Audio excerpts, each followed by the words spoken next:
seconds on the draw. And right here, they have different kits set up. So just swap out your handguards. Thigh rig, whatever you're running, it's the same exact way each and every time. Because there's no better training than consistency. And when you revert back to your training in a stressful situation, winning a world championship, you're getting shot, right? And the stressful situation. Rotate, select to switch one more. Here we go.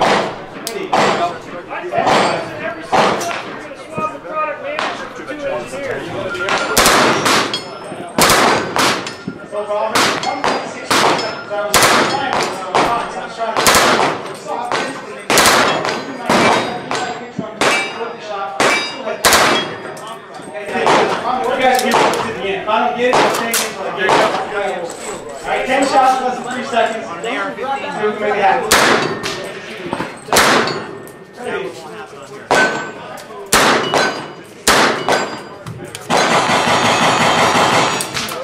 Oh yeah, no problem. 2.5 seconds.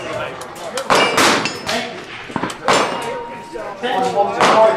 So let's say you're in a strong situation, you're going to the down range, not back. Just a couple of quick pointers I want to give you. That water gun platform that we'll talk about in the initial portion. Same platform. Create a direct water target. 5 feet were close together. I can probably get you 8 feet, right? 2, 4, 6.